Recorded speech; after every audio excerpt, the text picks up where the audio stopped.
Escribe en los comentarios desde qué país nos ves. No olvides suscribirte y darle like al video. Cincinnati, 1937. En una habitación tenuemente iluminada, un anciano postrado en cama mira con gratitud a su cuidadora, una amable inmigrante alemana llamada Ana. Ella le ofrece un vaso de agua con una sonrisa tranquilizadora. Él confía en ella ciegamente, sin saber que en ese simple gesto de bondad se esconde un cálculo frío y mortal. Disuelto en el agua, invisible y sin sabor, el arsénico espera.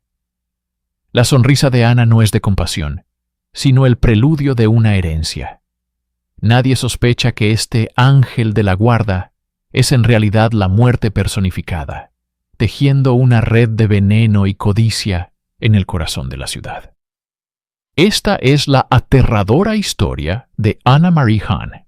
En los últimos años del Imperio Alemán, en el corazón de una Baviera católica y profundamente conservadora, nació una niña que parecía destinada a una vida de piedad y sencillez. El 7 de julio de 1906, en un pequeño pueblo donde las tradiciones eran el pilar de la existencia, Anna Marie Filzer llegó al mundo.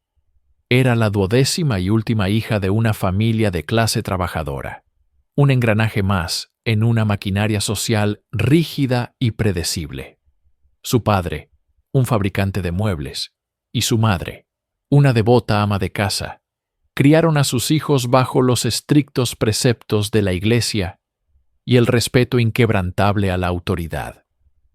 La infancia de Ana, en la superficie, transcurrió entre misas dominicales, labores domésticas y la expectativa silenciosa de que, como todas las jóvenes de su tiempo y condición, encontraría un marido respetable, formaría una familia y perpetuaría el ciclo de la vida bávara. Pero bajo esa apariencia de normalidad, una corriente subterránea de inquietud y ambición ya comenzaba a formarse. Quienes la conocieron en su juventud la describían como una niña de una belleza llamativa, con ojos que parecían observar el mundo con una intensidad y un cálculo inusuales para su edad. No se contentaba con el destino que le habían trazado. Mientras Europa marchaba ciegamente hacia la Gran Guerra, un conflicto que destrozaría imperios y redefiniría el mundo, en el alma de la joven Anna Marie se libraba una batalla más silenciosa, pero igualmente transformadora.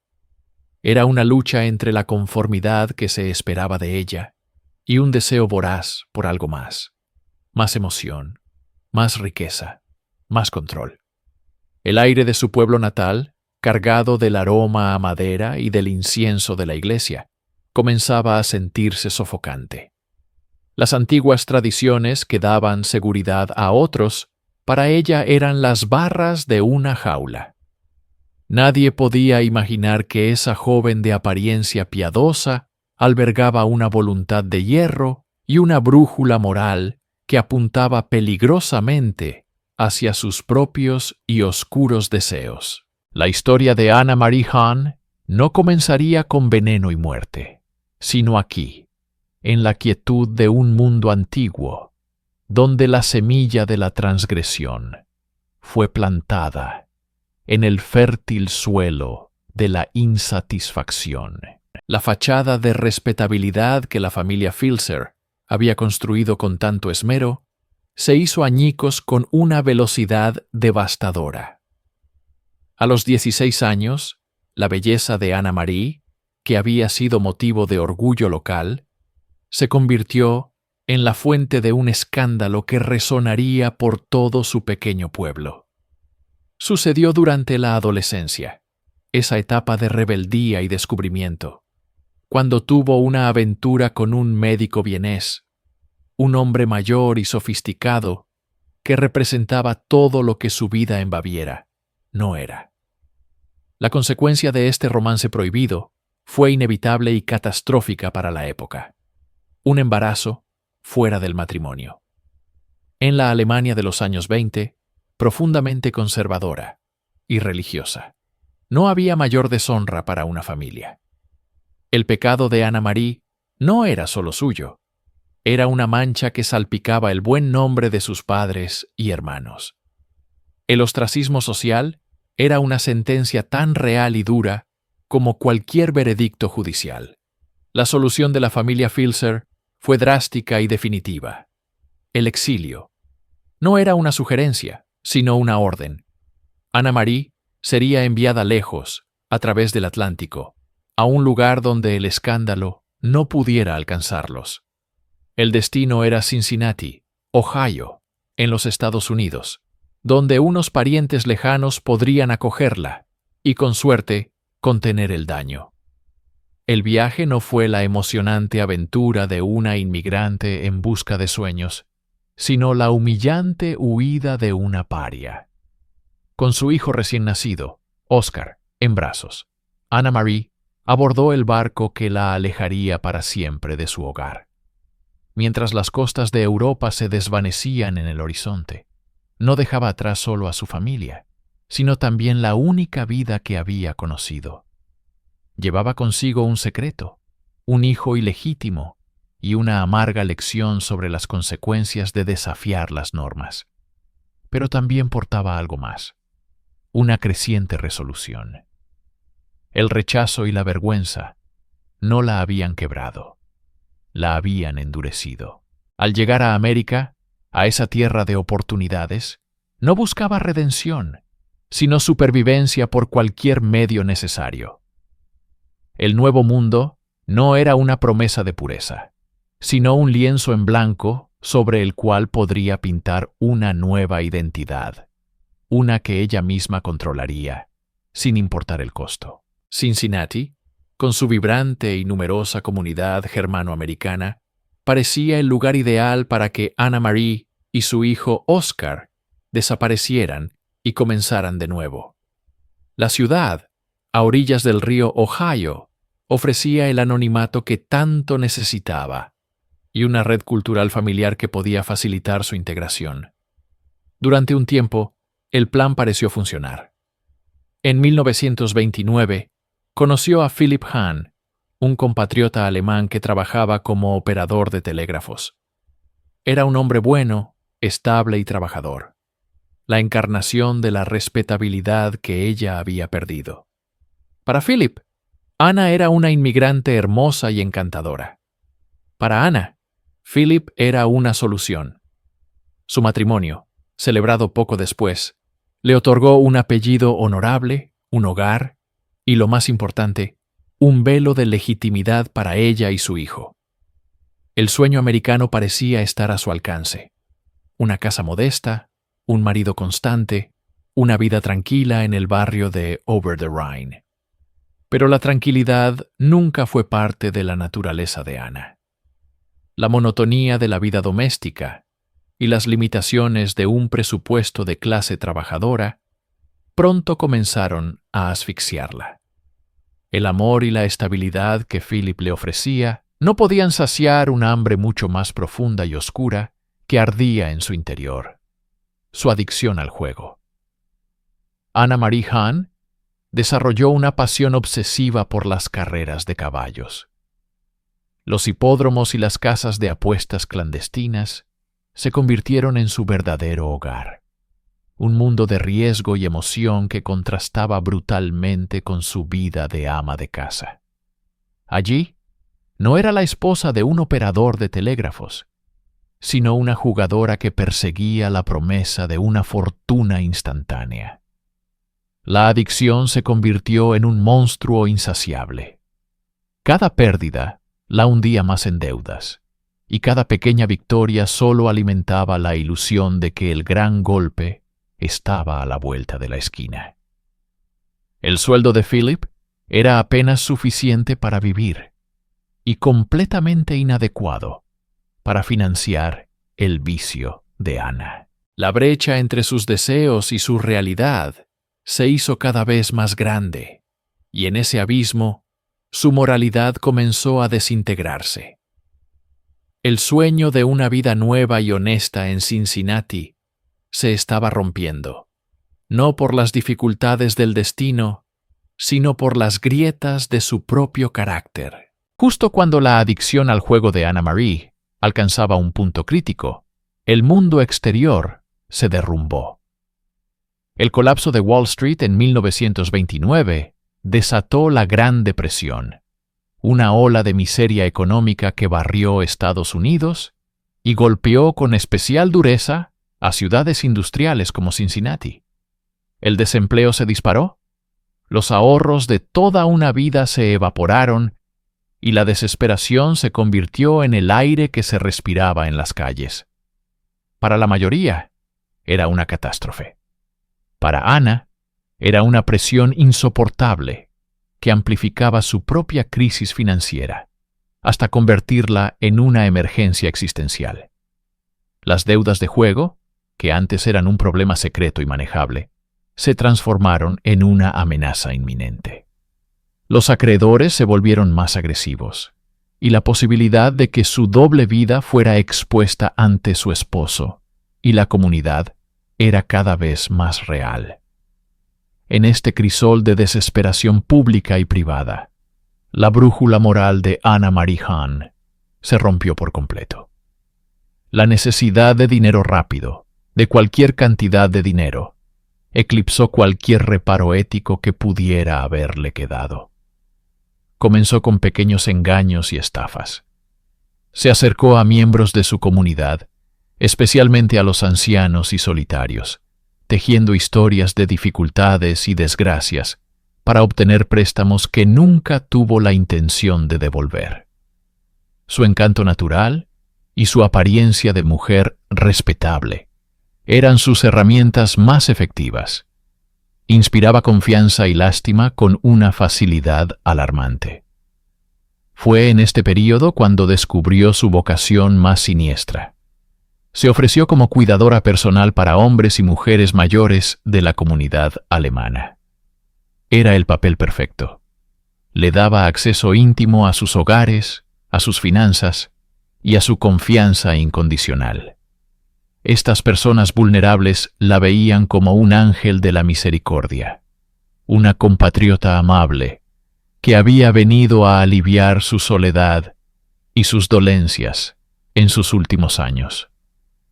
No podían saber que estaban invitando a una depredadora a su santuario. La sombra de la depresión le proporcionó la coartada perfecta para sus crecientes demandas de dinero, pero pronto, pedir prestado y robar pequeñas sumas ya no sería suficiente. Necesitaba una solución más permanente, un método que garantizara un pago final y silenciara cualquier pregunta. Y en las páginas de un libro de química encontraría la respuesta. Cincinnati, 1933. En el corazón del barrio alemán Over the Rhine, donde el aroma del pan recién horneado se mezclaba con el murmullo de un idioma traído del viejo continente, vivía Ernst Gierke, un hombre anciano, un inmigrante que había trabajado toda su vida para amasar una pequeña fortuna. Ahora se encontraba solo, un blanco perfecto en el radar de Anna Marie Hahn. Anna no se acercó a él con un arma, sino con una sonrisa y una oferta de ayuda. Se convirtió en su confidente, su cuidadora no oficial. Le llevaba comida de la panadería, le leía el periódico en alemán y, sobre todo, le ofrecía compañía, un bálsamo para la soledad que roía los huesos de Gierke. El 6 de mayo de 1933, la amable fachada comenzó a resquebrajarse. Ernst Gierke cayó violentamente enfermo. Los médicos que lo atendieron quedaron perplejos. Sufría calambres estomacales insoportables, vómitos y una diarrea que lo dejaban exhausto y deshidratado. Los diagnósticos iban y venían: disentería, una intoxicación alimentaria severa, quizás simplemente los achaques de la vejez manifestándose de forma brutal. Nadie sospechó. ¿Y quién lo haría? A su lado, día y noche, estaba la devota Anna, limpiándole la frente sudorosa, sosteniendo un vaso de agua para sus labios resecos. Cada sorbo, ofrecido con una mano que parecía temblar de preocupación, era en realidad un paso más hacia la tumba. Gierke murió en una agonía que nadie pudo explicar. Poco después de su funeral, Anna-Marie Hahn se presentó ante las autoridades con un pagaré. Afirmaba que el difunto le debía $4,000, una suma considerable en plena Gran Depresión. Nadie cuestionó la repentina aparición de la deuda. La muerte de Gierke fue certificada por causas naturales. El primer vaso de agua había sido servido, y la sed de Ana por el dinero y la muerte apenas comenzaba a despertarse. Había probado el poder, la facilidad con la que la vida podía ser borrada y convertida en ganancia, y había descubierto que no sentía absolutamente nada, salvo el impulso de volver a hacerlo. Con el dinero de Ernst Gierke en su poder, Anna-Marie Hahn no se detuvo. Al contrario, perfeccionó su método, puliendo su personaje, hasta convertirlo en una obra maestra de la manipulación. Se transformó en la Pflegerin, la cuidadora, el ángel guardián de los ancianos alemanes de Cincinnati. Su campo de caza era la comunidad que la había acogido, un entorno cerrado donde la confianza era un bien preciado y la vulnerabilidad una epidemia silenciosa. Ana poseía un instinto depredador para identificar a sus presas. Buscaba hombres mayores, viudos o solteros, con ahorros pero sin familia cercana que pudiera hacer preguntas incómodas. Hombres como Albert Palmer o Jacob Wagner, cuyas vidas se habían encogido hasta caber en una pequeña habitación alquilada, con la única compañía de sus recuerdos. Ana irrumpía en sus vidas como un torbellino de amabilidad. Les cocinaba sus platos favoritos, limpiaba sus modestas viviendas y, lo más importante, escuchaba sus historias. Se sentaba durante horas, asintiendo con empatía fingida, mientras ellos rememoraban una vida que ya casi terminaba. Se convirtió en la hija que nunca tuvieron, la enfermera que el Estado no podía proporcionar. Esta intimidad era su arma más potente. Una vez que la confianza estaba cimentada, una vez que se volvía indispensable para su bienestar emocional y físico, el patrón se repetía con una precisión escalofriante. Comenzaba a ayudarles con sus finanzas, sugiriendo inversiones o pidiendo pequeños préstamos que prometía devolver. Luego llegaba la enfermedad. La misma agonía que había consumido a Gierke se apoderaba de ellos. Dolores abdominales atroces, náuseas, una debilidad que los postraba en cama. Y allí estaba ella, la fiel Ana, siempre presente, administrando caldos, medicinas y agua, controlando cada aspecto de su lento y doloroso declive. Era un parásito vestido de samaritana, una viuda negra que tejía su red con hilos de compasión para devorar a los más frágiles de la sociedad. Una muerte puede ser una tragedia. 2, una terrible coincidencia. Pero 3, 4, 5, eso es un patrón. Y en el círculo social de Anna-Marie Hahn, las coincidencias trágicas se estaban acumulando a un ritmo alarmante. Después de Ernst Gierke, vino George Gisselman. A sus 72 años, era un hombre robusto, un amigo del propio esposo de Ana, Philip Hahn. Cuando Gisselman cayó enfermo en 1934, con los ya familiares y tortuosos síntomas gastrointestinales, Ana se ofreció de inmediato a cuidarlo. Philip, ajeno a la oscuridad que dormía a su lado, incluso la animó. La devoción de Ana fue, como siempre, ejemplar. Estuvo junto a la cama de Gisselman hasta su último aliento. Tras su muerte, Ana reveló que el hombre le había dejado una generosa suma en su testamento. Luego estaba Jacob Wagner, de 78 años. Ana lo conoció y rápidamente se ganó su afecto.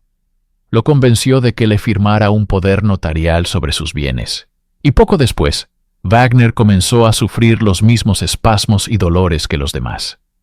Murió en mayo de 1937, dejando a Anna como su única heredera.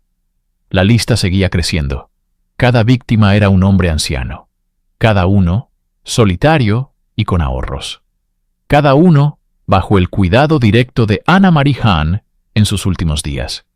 Y cada uno moría de una misteriosa y violenta enfermedad estomacal que los médicos, en su mayoría, atribuían a la vejez o a dolencias comunes de la época.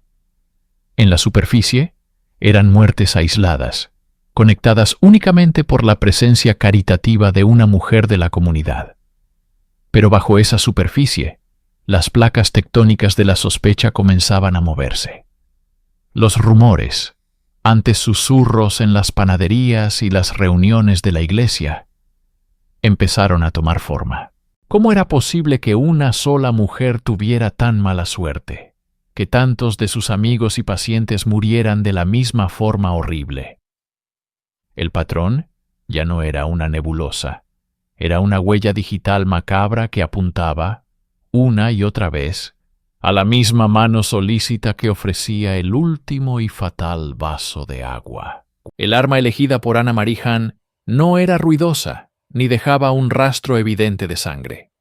Era silenciosa, insidiosa y terriblemente íntima. Era el arsénico, el polvo de la herencia, el veneno preferido por los asesinos discretos a lo largo de la historia. En la década de 1930, el trióxido de arsénico era sorprendentemente fácil de conseguir. Se encontraba en productos domésticos comunes, como venenos para ratas y pesticidas para el jardín, como el Paris Green. Anna no necesitaba buscar en el mercado negro ni levantar sospechas. Podía comprar su herramienta de muerte en cualquier ferretería, disfrazada de una simple ama de casa, preocupada por las plagas. La genialidad diabólica de su elección residía en la forma en que el veneno imitaba a otras enfermedades. Los síntomas de la intoxicación aguda por arsénico, dolor abdominal agudo, vómitos, diarrea, calambres musculares, eran casi indistinguibles de los de la disentería, el cólera o una gastroenteritis severa, dolencias trágicamente comunes en una era con saneamiento y medicina menos avanzados. Un médico que veía a un paciente anciano retorciéndose de dolor estomacal no pensaría primero en envenenamiento. Pensaría en una infección, en comida en mal estado, en el inevitable colapso del cuerpo. El arsénico atacaba desde dentro, causando una agonía indescriptible al inflamar el revestimiento del estómago y los intestinos. Era una muerte lenta, dolorosa y, sobre todo, confusa. Permitía a Anna mantener su papel de cuidadora compasiva hasta el final. Mientras sus víctimas sufrían, ella estaba allí, ofreciendo consuelo, controlando la narrativa, asegurándose de que nadie más se acercara lo suficiente como para hacer las preguntas correctas. Cada dosis, probablemente disuelta en agua, té o sopa, era un acto de una crueldad calculada. No era un arrebato de ira, sino una ejecución metódica y planificada. El arsénico se convirtió en su firma silenciosa, un método que le garantizaba acceso, control y, lo más importante, un velo de plausibilidad que le permitió operar a plena vista durante años.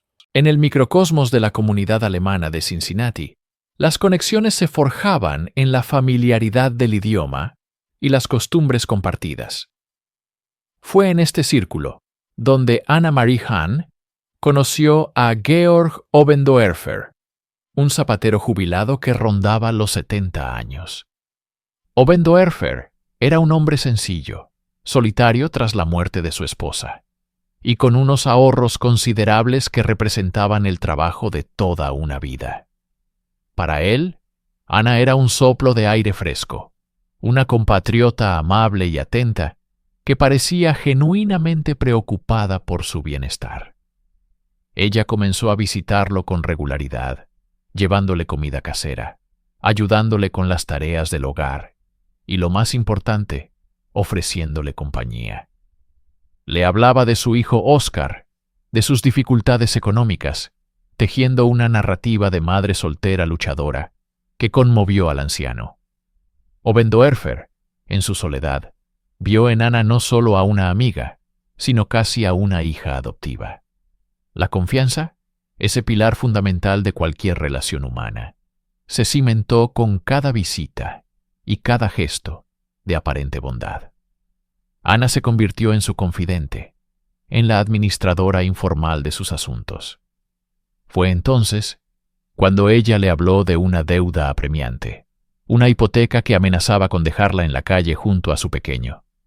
La historia, cargada de patetismo, funcionó a la perfección. Georg Oberndorfer, con el corazón encogido por la pena, no dudó. El 1 de agosto de 1937, retiró la mayor parte de sus ahorros y se los entregó. Pero Ana no se detuvo ahí. Poco después, lo convenció para que firmara un pagaré por $1,000 adicionales. Y el golpe maestro llegó cuando, con una astucia escalofriante, le hizo firmar un testamento en el que la nombraba su única heredera. Georg Oberndorfer, en un acto de fe ciega, había firmado no solo su ruina financiera, sino su propia sentencia de muerte. Había entregado todo lo que tenía a la mujer que le sonreía con dulzura, sin sospechar que tras esa máscara de compasión se ocultaba una depredadora que ya había calculado el valor de su vida y había decidido que era hora de cobrar. Una vez que la firma de Georg Oberndorfer se secó en el papel que legaba todo a Ana, el reloj de su vida comenzó una cuenta atrás inexorable. La transformación de Ana de amiga solícita a enfermera devota fue tan sutil como siniestra. A los pocos días de haberle entregado su fortuna, Oberndorfer comenzó a sentirse mal. Lo que empezó como un malestar estomacal leve, pronto se convirtió en una tortura insoportable. Olas de calambres violentos lo doblaban de dolor, seguidas de episodios de vómitos y diarrea que lo dejaban exhausto y deshidratado. En medio de su sufrimiento, allí estaba Ana, siempre presente, con un vaso de agua en la mano, una cucharada de medicina o un plato de sopa. Cada gesto de cuidado era, en realidad, una dosis más del veneno que estaba consumiendo su cuerpo desde dentro. Los médicos que lo visitaron estaban perplejos. Diagnosticaron una infección intestinal, una intoxicación alimentaria, cualquier cosa que pudiera explicar un deterioro tan rápido en un hombre previamente sano. Nadie sospechaba de la amable mujer que cuidaba de él día y noche, que no se apartaba de su lecho, que lloraba de preocupación por su estado. La agonía de Oberndorfer se prolongó durante días que se sintieron como una eternidad. Su cuerpo se marchitaba, su mente se nublaba por el dolor y la debilidad. A veces, en momentos de lucidez, miraba a Ana con confusión, incapaz de comprender por qué su amabilidad no lograba curarlo, sin saber que era la fuente misma de su tormento. Ella controlaba quién lo veía, qué comía y, sobre todo, qué bebía. El arsénico, insípido e inodoro, se disolvía perfectamente en el agua y los caldos que ella le preparaba con tanto esmero. Finalmente, el 6 de agosto de 1937, menos de una semana después de haberle confiado su vida y su dinero, el cuerpo de Georg Oberndorfer no pudo más. Se rindió. Murió en su cama, con Anna Marie Hahn a su lado, interpretando el papel de la afligida cuidadora hasta el último suspiro. Para el mundo, era una tragedia. Para Ana, era el cierre de una transacción exitosa. La muerte de Georg Oberndorfer podría haberse archivado como una más de las miles que ocurrían en Cincinnati, una nota a pie de página en los registros de la ciudad. El certificado de defunción probablemente habría citado gastroenteritis aguda o causas naturales. Sin embargo, una semilla de duda comenzó a germinar. Quizás fue la rapidez con la que Anna se movió para reclamar la herencia, o un comentario casual del médico que atendió a Oberndorfer sobre la extraña virulencia de sus síntomas. O tal vez fue el instinto de un oficial de policía que sintió que algo en la historia no encajaba. La sospecha, aunque tenue, fue suficiente para que las autoridades tomaran una decisión inusual para la época en el caso de un anciano: ordenar una autopsia. En la fría y estéril sala de la morgue del condado de Hamilton, el cuerpo de Georg Oberndorfer yacía sobre una mesa de acero inoxidable.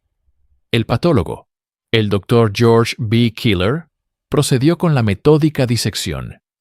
Externamente, el cuerpo solo mostraba signos de deshidratación severa. Pero al examinar los órganos internos, la verdad comenzó a emerger de la forma más espantosa.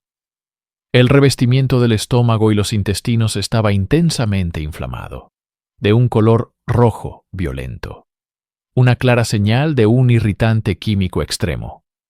El Dr. Keeler tomó muestras de los tejidos, del hígado, de los riñones y del contenido estomacal. Los análisis toxicológicos no tardaron en confirmar sus peores temores. Los resultados fueron inequívocos y abrumadores. El cuerpo de Georg Oberndorfer estaba saturado de arsénico. No se trataba de una exposición accidental o de una pequeña dosis. La cantidad encontrada era masiva, suficiente para matar a varias personas. Era una dosis administrada con una intención deliberada y letal. La autopsia no susurró, sino que gritó «veneno». De la noche a la mañana, el caso dejó de ser una investigación rutinaria sobre una muerte natural para convertirse en una investigación de homicidio en toda regla. Y solo había una persona que tenía el motivo, los medios y la oportunidad. Los ojos de la ley, fríos y acusadores, se volvieron directamente hacia la devota cuidadora, Anna Marie Hahn. La noticia de los resultados de la autopsia se extendió como un reguero de pólvora por los pasillos del Departamento de Policía de Cincinnati y, de ahí, a las redacciones de los periódicos de la ciudad. La historia tenía todos los ingredientes de una saga sensacionalista. Una mujer inmigrante aparentemente bondadosa, un anciano confiado, una herencia y el más clásico de los venenos, el arsénico. La prensa se abalanzó sobre el caso con un apetito voraz. Los reporteros comenzaron a acosar a la policía en busca de detalles, a entrevistar a los vecinos del distrito Over the Rhine y a desenterrar cualquier fragmento de información sobre la misteriosa Anna Hahn. En cuestión de días, su rostro estaba en todas las portadas. Los titulares eran audaces y dramáticos, diseñados para conmocionar y vender periódicos. Fue en este torbellino mediático donde nació su apodo. Dejando de ser Anna Marie Hahn, se convirtió en Arsenic Annie, un nombre pegadizo y aterrador que la marcaría para siempre. Otros la llamaron la Borgia rubia de Cincinnati, evocando a la infame familia envenenadora del Renacimiento italiano. La narrativa pública se solidificó rápidamente. No era una simple asesina, sino una maestra del engaño, una viuda negra que usaba su encanto y una falsa compasión para depredar a los más vulnerables. La fascinación del público era una mezcla de horror y morbo.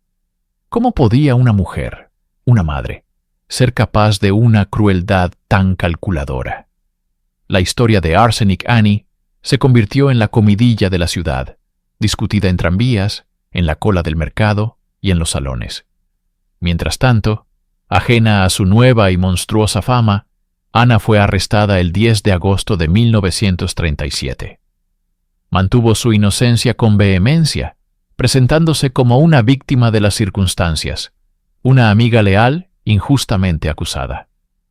Pero la policía ya no solo investigaba la muerte de Georg Obendorfer. El sensacionalismo de la prensa había tenido un efecto secundario. Personas que conocían a Anna y que habían perdido a seres queridos de forma repentina y misteriosa, comenzaron a llamar a las autoridades. La investigación estaba a punto de abrir una caja de Pandora, revelando que la muerte de Obendorfer no era un hecho aislado, sino simplemente el último capítulo de una historia mucho más larga y oscura. Mientras Anna-Marie Hahn permanecía en una celda, proyectando una imagen de indignación y desconcierto, un equipo de detectives descendía a las profundidades de su hogar en el 2970 de la calle Coleraine. El aire en el sótano era denso, cargado con el olor a humedad, carbón y secretos mortales. No buscaban un arma humeante ni un cuchillo ensangrentado. Buscaban la firma silenciosa del envenenador, una sustancia que mata sin dejar rastro visible, que imita a la enfermedad y se burla de la medicina. La búsqueda fue metódica, casi quirúrgica. Los oficiales revisaron cajas polvorientas, estantes desordenados y rincones olvidados. Fue detrás de una vieja caldera de carbón, en un hueco oculto de la pared de ladrillos, donde encontraron el arsenal de la muerte.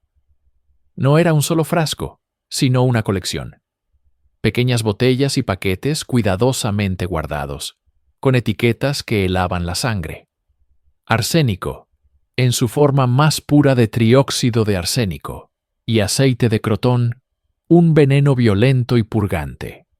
La cantidad era suficiente para aniquilar a una pequeña comunidad. La presencia de ambos venenos era condenatoria, ya que los análisis forenses de las víctimas habían revelado precisamente estas dos sustancias, a menudo usadas en conjunto para acelerar y enmascarar los síntomas. Pero el horror no terminaba ahí. Junto a los venenos, los detectives encontraron un tesoro macabro. Joyas que pertenecían a sus víctimas, documentos de propiedad y, lo más importante, una serie de pagarés y testamentos. Documentos que convertían a Anna en la beneficiaria de las fortunas de hombres que convenientemente habían muerto bajo su cuidado.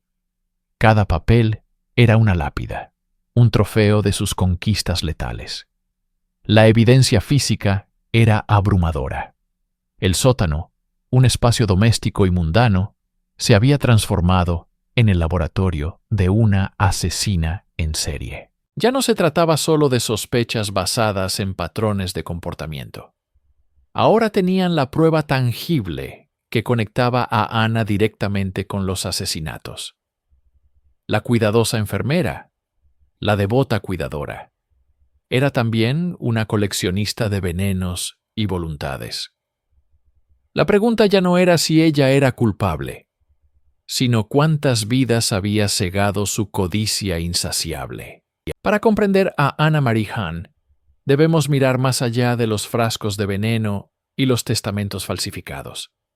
Debemos intentar cartografiar el oscuro territorio de su mente, un paisaje desprovisto de empatía y gobernado por un narcisismo patológico. Anna no era una villana de cuento. Era un producto real y aterrador de la naturaleza humana en su forma más depredadora. En el corazón de su psique residía una desconexión fundamental con el sufrimiento ajeno.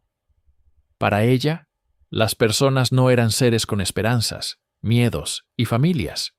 Eran meros instrumentos, peones en su tablero de juego personal, recursos para ser explotados y luego descartados. Su capacidad para simular afecto y cuidado era su herramienta más afilada. La fachada de la enfermera compasiva no era solo un disfraz, sino un arma que le permitía acercarse a sus presas, ganar su confianza absoluta y posicionarse para el golpe final. Esta dualidad es una característica clásica de la psicopatía. La habilidad de imitar las emociones humanas sin sentirlas, de llevar una máscara de normalidad que oculta un vacío moral. Su motor era una adicción, no a una sustancia, sino al juego. Las apuestas en las carreras de caballos eran un pozo sin fondo que devoraba cada dólar que podía conseguir. Esta compulsión, combinada con un profundo sentido de derecho y un desdén por el trabajo convencional, creó la tormenta perfecta. El asesinato se convirtió en una solución pragmática a un problema financiero. No había malicia apasionada en sus actos, sino la fría y calculadora lógica de un contador del mal. El contexto de la Gran Depresión, una era de desesperación económica generalizada, no la excusa, pero sí ilumina la facilidad con la que sus víctimas, hombres mayores y solitarios, podían ser seducidos por la promesa de cuidado y compañía. Ana explotó su vulnerabilidad, convirtiendo la necesidad humana de conexión en una sentencia de muerte. Su mente era un laberinto de autoengaño, donde se veía a sí misma como una mujer inteligente, que superaba un sistema injusto, en lugar de una asesina en serie, que se aprovechaba de los más débiles. Anna Marie Hahn representa la inquietante verdad de que el mal no siempre lleva un rostro monstruoso. A veces, sonríe amablemente mientras te sirve una taza de té envenenado. El 11 de octubre de 1937, Cincinnati contuvo la respiración. El juicio de Anna Marie Hahn no era solo un procedimiento legal, era un espectáculo macabro que atrajo a la prensa de todo el país. Las puertas del Tribunal del Condado de Hamilton se convirtieron en el epicentro de una nación fascinada y horrorizada por la historia de la envenenadora rubia. La sala estaba abarrotada, un mar de sombreros de fieltro y rostros ansiosos, todos luchando por un vistazo de la mujer acusada de ser un ángel de la muerte. Ana, siempre consciente de su público, entró en la sala con una estudiada mezcla de fragilidad y desafío. Vestida con modestia, su rostro enmarcado por su característico cabello rubio, parecía más una víctima que una depredadora. Pero sus ojos, fríos y calculadores, delataban la tormenta que se agitaba en su interior. Al frente de la acusación estaba el fiscal del condado, Dudley Outcalt, un hombre metódico y tenaz. En su declaración de apertura, tejió una narrativa escalofriante para el jurado, compuesto exclusivamente por hombres. No pintó a Ana como un monstruo, sino como algo quizás más aterrador. Una mujer ordinaria, impulsada por una codicia extraordinaria. Outcalt describió un patrón sistemático de engaño, amistad fingida y asesinato a sangre fría. Presentó un mapa de la ruta criminal de Ana, conectando cada muerte con un beneficio financiero, cada acto de cuidado con una dosis de veneno. La defensa, por su parte, se enfrentaba a una montaña de pruebas. Su estrategia era clara: atacar la evidencia circunstancial y presentar a Ana como una inmigrante alemana trabajadora, víctima de una caza de brujas y de la incompetencia policial. Argumentarían que las muertes eran naturales, que los venenos encontrados en su casa eran para plagas, y que los testamentos a su favor eran simples muestras de gratitud de ancianos agradecidos. El escenario estaba listo. La prensa garabateaba furiosamente en sus blocs de notas, capturando cada detalle. El jurado observaba, sus rostros impasibles ocultando sus pensamientos. El juez golpeó su mazo, llamando al orden. El primer testigo fue llamado al estrado, y con sus primeras palabras, el telón se levantó sobre uno de los dramas judiciales más sensacionales de la historia estadounidense. Cuando Anna Marie Hahn finalmente ocupó el estrado de los testigos, un silencio expectante se apoderó de la sala. Este era el momento que todos esperaban: la oportunidad de escuchar directamente a la mujer, en el centro de la tormenta. Con su marcado acento alemán y una expresión de solemne inocencia, comenzó su actuación. Bajo el interrogatorio de su propio abogado, Ana se pintó a sí misma como una mártir. Era una enfermera dedicada, una amiga leal, una mujer incomprendida. Relató historias de cómo había cuidado a sus pacientes con una devoción casi filial. Sus ojos se llenaban de lágrimas al recordar a Jacob Wagner, describiéndolo como una figura paterna a la que simplemente había ayudado por la bondad de su corazón. Cada respuesta estaba diseñada para evocar simpatía, para sembrar la duda en la mente del jurado. Negó rotundamente haber comprado o poseído arsénico. Cuando se le preguntó sobre el veneno encontrado en su sótano, su rostro se contorsionó en una máscara de confusión y miedo, sugiriendo que alguien más debió haberlo puesto allí para incriminarla. Sus explicaciones sobre los testamentos y los pagarés a su favor eran igualmente evasivas. «Eran regalos», dijo, «muestras de afecto de hombres solitarios y agradecidos que ella no podía rechazar por educación». Lloró, se secó los ojos con un pañuelo y miró al jurado con una vulnerabilidad calculada. Fue una interpretación magistral. Sin embargo, la marea comenzó a cambiar cuando el fiscal Dudley Outcalt se levantó para el contrainterrogatorio. Su tono no era agresivo, sino incisivo, quirúrgico. Comenzó a desmantelar la narrativa de Ana, pieza por pieza. Le presentó los recibos de farmacia con su firma, pruebas irrefutables de sus compras de veneno. La expresión de Ana vaciló. Le preguntó por qué, si amaba tanto a estos hombres, había retirado su dinero de los bancos apenas horas después de sus muertes. Su fachada de duelo comenzó a agrietarse. Outcalt la confrontó con las contradicciones en sus historias, con las mentiras que le había contado a la policía y a los familiares de las víctimas. Cada pregunta era un golpe de martillo contra el cristal de su engaño. Las lágrimas de cocodrilo comenzaron a secarse, reemplazadas por destellos de ira y pánico en sus ojos. El jurado observaba, inmóvil, presenciando cómo el ángel de la misericordia se transformaba, bajo la implacable luz de la verdad, en una depredadora acorralada. El juicio de Anna Marie Hahn no se libró únicamente con testimonios de testigos vivos, sino con los ecos silenciosos de aquellos que ya no podían hablar.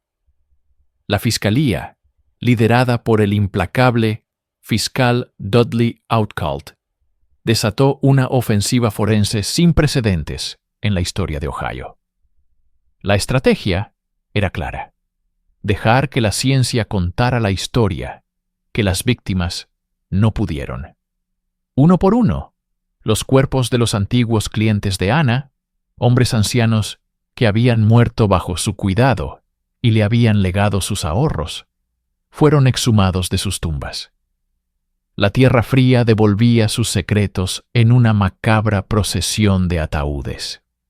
En el laboratorio del toxicólogo de la ciudad, Joseph Schaefer, se llevó a cabo el minucioso y espeluznante trabajo. Muestra tras muestra de tejido, extraída de los restos de Jacob Wagner, George Gisselman y otros, fue analizada. Y en cada una, la misma firma química, el mismo mensajero de la muerte: arsénico. Schaefer subió al estrado. Su testimonio fue el punto de inflexión del juicio. Con una calma metódica y científica, detalló los niveles letales de veneno encontrados en los órganos de los fallecidos. Explicó cómo el arsénico se acumula en el cuerpo, causando una agonía insoportable que imita los síntomas de enfermedades gastrointestinales. Un disfraz perfecto para un asesino paciente. La defensa intentó desacreditar las pruebas, sugiriendo contaminación o errores de procedimiento, pero la evidencia era abrumadora y consistente. No era solo un cuerpo, sino una macabra colección. Cada hallazgo era un clavo más en el ataúd judicial de Ana. En la sala del tribunal, un silencio sepulcral acompañaba las revelaciones. Los miembros del jurado, hombres y mujeres comunes, escuchaban con rostros impávidos, tratando de comprender la magnitud de la traición. Ana, por su parte, mantenía su compostura, una máscara de inocencia ofendida que comenzaba a resquebrajarse bajo el peso aplastante de la verdad química. Las voces de los muertos, amplificadas a través de los tubos de ensayo y los microscopios, estaban finalmente siendo escuchadas, y su coro acusador resonaba con una claridad aterradora. El aire en la sala del Tribunal del Condado de Hamilton era denso, casi irrespirable. Después de semanas de testimonios escalofriantes y pruebas forenses irrefutables, el momento de la verdad se acercaba. Los alegatos finales comenzaron. El fiscal Dudley Outcalt se dirigió al jurado con una ferocidad controlada. Su voz, grave y resonante, pintó un retrato de Anna Marie Hahn no como una cuidadora, sino como un ángel de la muerte con una sonrisa amable. La describió como una depredadora calculadora que se aprovechaba de la soledad y la vulnerabilidad de los ancianos, convirtiendo su confianza en una sentencia de muerte por unos pocos miles de dólares. Recalcó el patrón: la amistad, el cuidado, la enfermedad súbita y violenta, y finalmente, el testamento a su favor. Cada palabra era un golpe, una reafirmación de la montaña de pruebas que habían presentado. Por otro lado, la defensa, superada en todo momento, hizo un último y desesperado intento por sembrar la duda razonable. Argumentaron que Ana era víctima de las circunstancias, una inmigrante luchando por sobrevivir en la dura era de la Gran Depresión, una mujer incomprendida y falsamente acusada por una serie de trágicas coincidencias. Pero sus palabras carecían del peso de la evidencia. Eran una súplica frágil contra un tsunami de hechos. Finalmente, el juez instruyó al jurado y los 12 ciudadanos se retiraron a deliberar. La espera fue una tortura silenciosa. Ana se sentó en la mesa de la defensa, su rostro una máscara pálida e inescrutable. Las horas se arrastraron. Cada murmullo en la galería, cada puerta que se abría, provocaba un sobresalto colectivo. Tras solo 3 horas, un tiempo sorprendentemente corto para un caso de tal magnitud, el jurado regresó. Sus rostros eran solemnes, sus miradas evitaban a la acusada. El capataz se puso de pie, con un papel temblando ligeramente en su mano. El secretario del tribunal le preguntó por el veredicto. Un silencio absoluto cayó sobre la sala. Y entonces, la palabra que sellaría el destino de Ana: culpable. Culpable de asesinato en primer grado. Un jadeo colectivo recorrió la sala. Ana se desplomó, su fachada finalmente rota, un sollozo ahogado escapando de sus labios. El juez golpeó la mesa con su martillo. El sonido, seco y definitivo, fue como el cierre de la puerta de una tumba. La justicia, o la retribución, había llegado. El veredicto de culpabilidad fue solo el principio del fin. La sentencia fue rápida y brutal. Muerte en la silla eléctrica.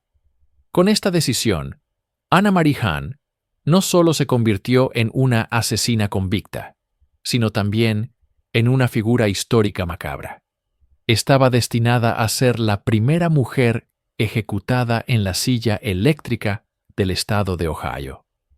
Su caso se convirtió en un circo mediático y un debate social. ¿Podía el Estado ejecutar a una mujer, a una madre? Mientras sus abogados presentaban apelaciones que eran sistemáticamente denegadas, Ana fue trasladada al corredor de la muerte de la penitenciaría de Ohio. Los días en su celda se convirtieron en una cuenta regresiva hacia lo inevitable. Lejos de la imagen desafiante que a veces mostraba en el juicio, en la prisión se la describía como una reclusa modelo, tranquila y cooperativa.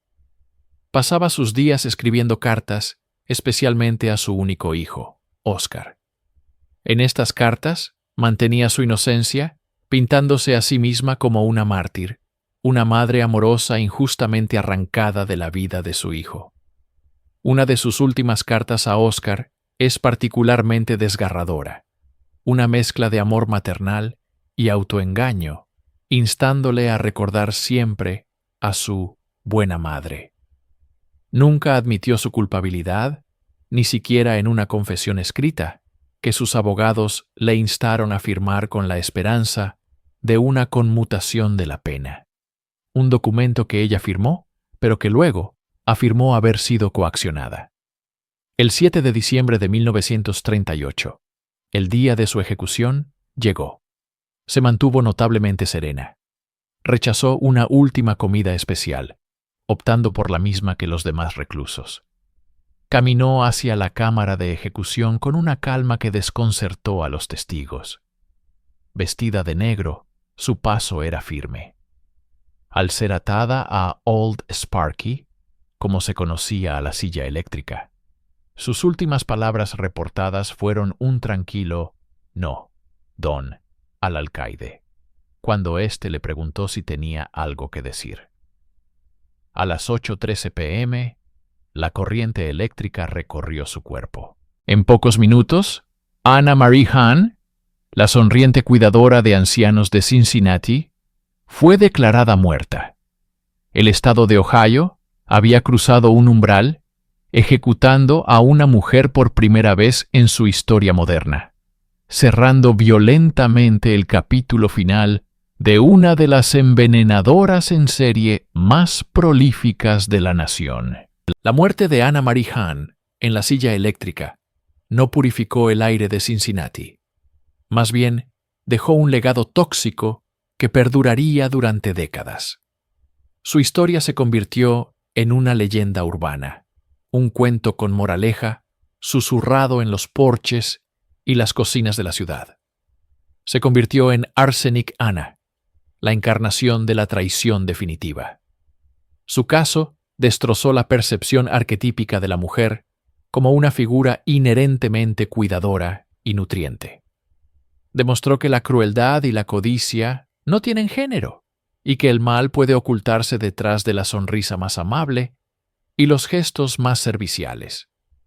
Esta revelación fue profundamente inquietante para la sociedad de la época, que luchaba por reconciliar la imagen de una madre con la de una asesina en serie a sangre fría. Psicológicamente, el caso de Hahn sigue siendo un enigma fascinante y aterrador. ¿Qué la motivaba? La explicación más simple es la codicia, exacerbada por las presiones de la Gran Depresión y su adicción al juego. Pero esto no explica la escalofriante falta de empatía, la capacidad de sentarse junto a sus víctimas, sostener sus manos y verlas sufrir una agonía atroz que ella misma había infligido. Los psicólogos criminales modernos probablemente la diagnosticarían con un trastorno de personalidad antisocial severo, una psicopatía caracterizada por la manipulación, el engaño y una incapacidad total para sentir remordimiento. Ella veía a los ancianos solitarios no como seres humanos, sino como meros instrumentos para un fin financiero, obstáculos a ser eliminados. El impacto más trágico, sin embargo, fue en su hijo, Oscar. Quedó huérfano, estigmatizado para siempre por los crímenes de su madre. La sombra de Arsenic Anna se cerniría sobre él por el resto de su vida, un recordatorio constante de la oscuridad de la que provenía. El legado de Anna Marie Hahn es, por tanto, una compleja red de miedo, historia criminal y tragedia personal. Es un recordatorio de que la confianza puede ser un arma mortal y que, a veces, los monstruos más peligrosos no se esconden en las sombras, sino que nos ofrecen una taza de té y una sonrisa.